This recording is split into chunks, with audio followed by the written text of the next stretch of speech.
Street Outlaws has been one of the most viewed reality television series on the Discovery Channel since it premiered in 2013. It features the top drivers and fastest cars in the world of street racing, with Justin Big Chief Shearer at the helm.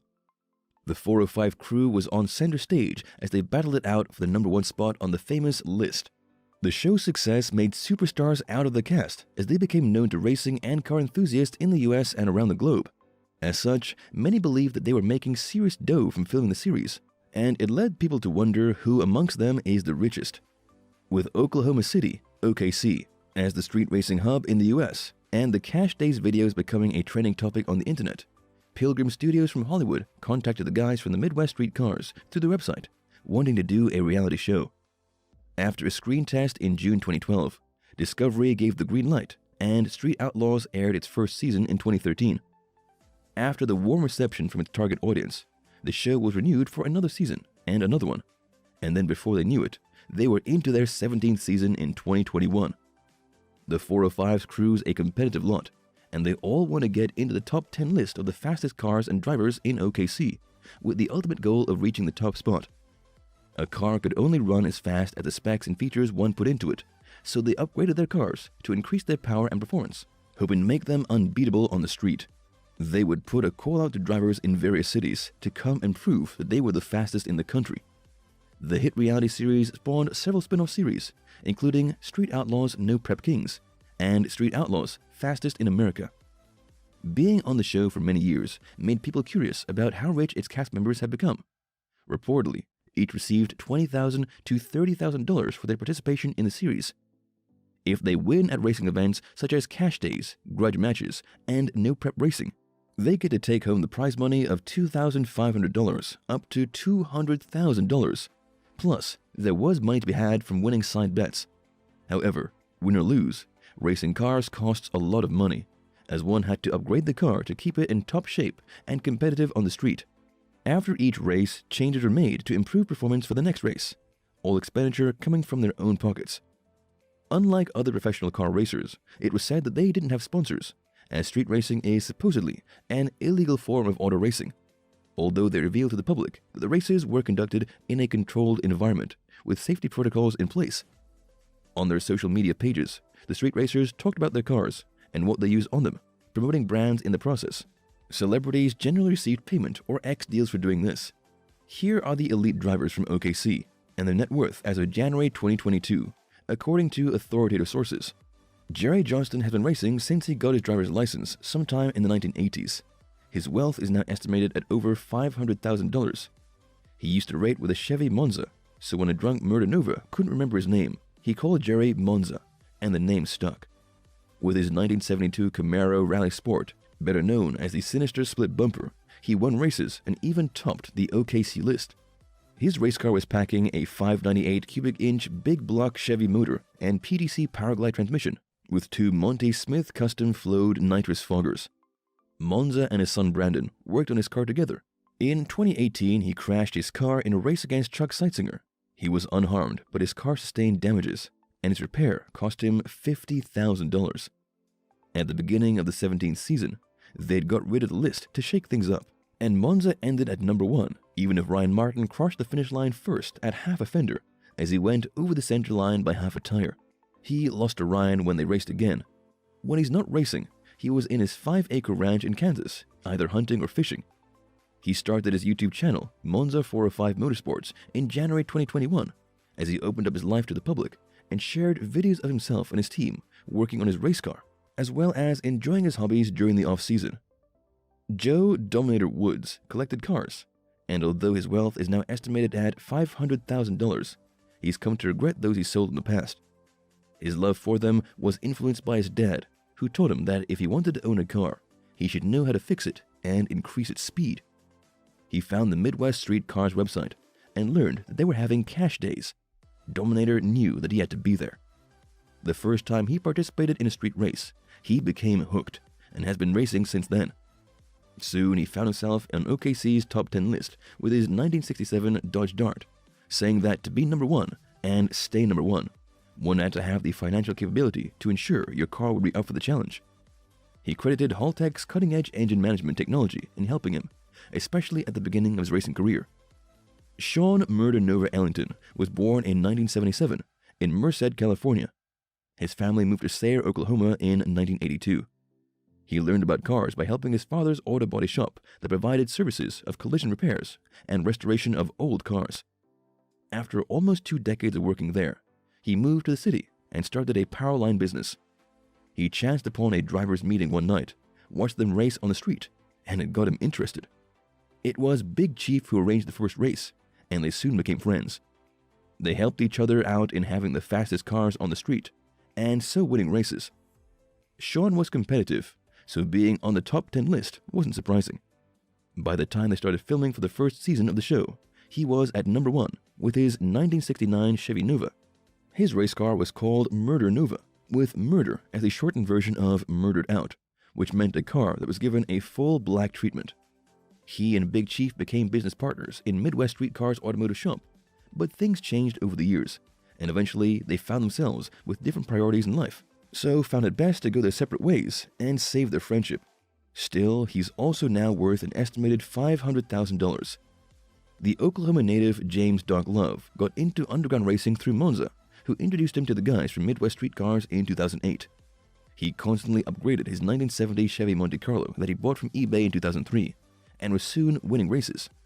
His car earned the nickname the Street Beast, and that was even before his car was packing a 706 cubic inch big block Chevy motor and Turbo 400 Ace Racing transmission with 3 Monty Smith nitrous kits. Unfortunately, he crashed his car in 2020 while filming for the show, and suffered a serious concussion.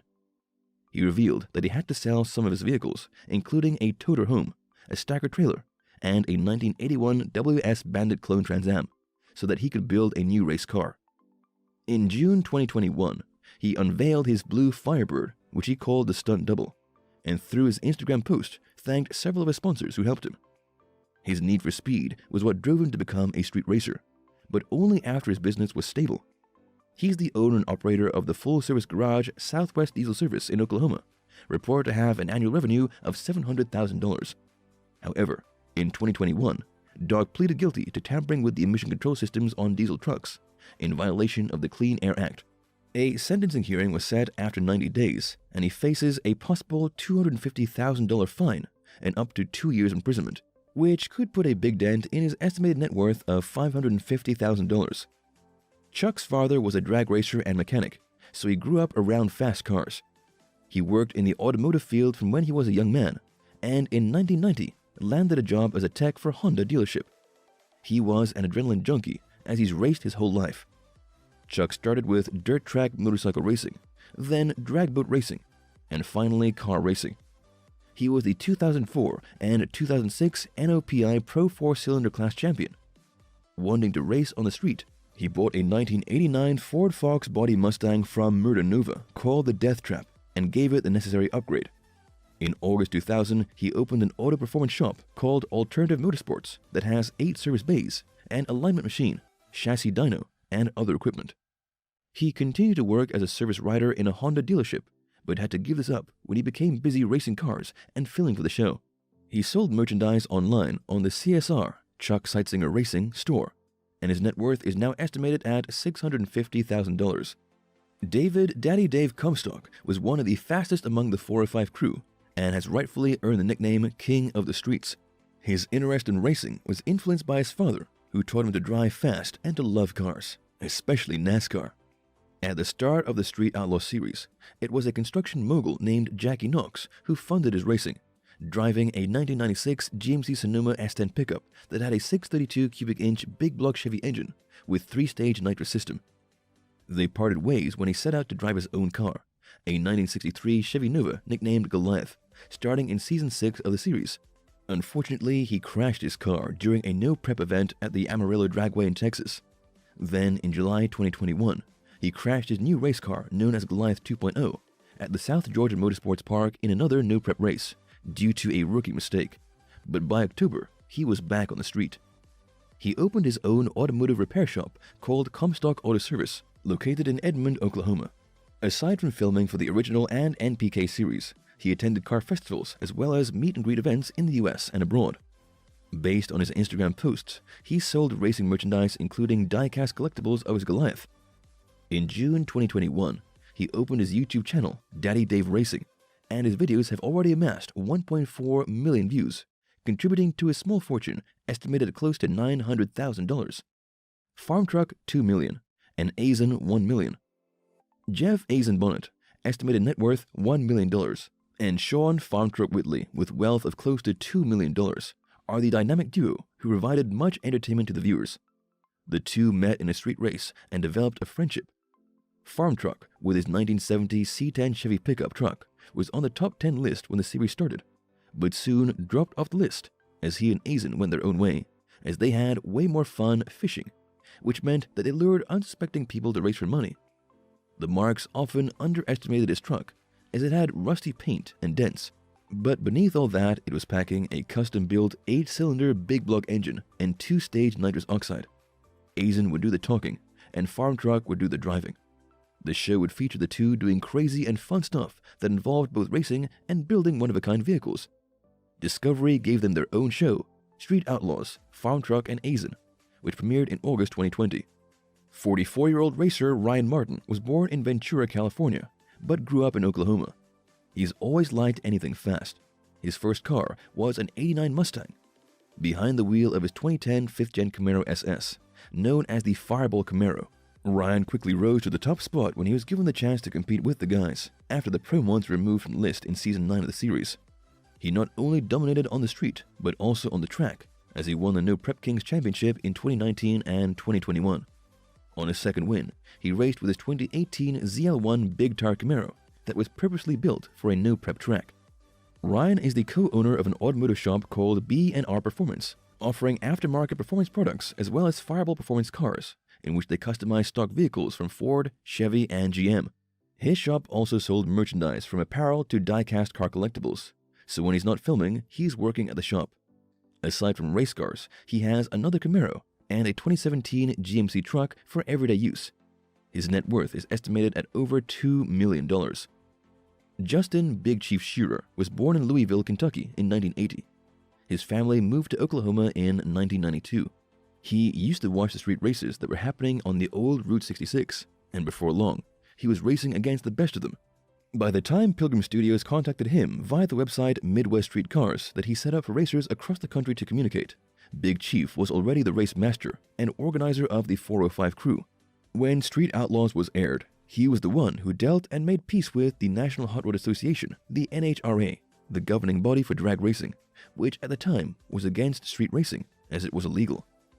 As a street racer, he drove a 1972 Pontiac Le Mans known as the Crow and rose to the top of the list. The car was totaled when he crashed during a race against Brian Davis from Detroit in 2015, so he built a new one called the Crow Mod. However, after the Pro Mods were kicked off the list, he drove a 1969 Pontiac Le Mans and called it the New Crow. He and Murda Nova hosted the podcast The Chief and Sean Show. They also established the Midwest Street Cars automotive shop that offered tuning and performance services, revealing in an interview that the business was only second to racing cars, as the main reason they opened the shop was for convenience. One of the disagreements he had with his business partner was that their gas bill was $2,000 a month, as he was working on his car 24/7, and it was a problem as the shop wasn't making any money. It was said that he was the richest among the 405 crew, and it must have been from having higher pay for being the central figure in the series. For the 405 crew, street racing has become more than just a hobby, as they made a living out of it. They spend a lot of money on their cars to make them race-worthy, but not all of them get to bring home the prize money. Their passion for racing is what makes them stay. Filming for the TV series made them give up their regular jobs, as it took too much of their time, but they get paid for it. Aside from that, appearing on the show made them popular, and it helped promote their businesses if they have one. Big Chief is deservedly at the head of the bunch financially, with an estimated net worth of over $2 million as of early 2022. Thank you for spending some time with us. Make sure to like and subscribe so you never miss another video. We also handpick these videos which we recommend you watch next. You can talk to us on all social medias or ask a question in the comments below. Thank you for being with us, and we'll see you back tomorrow.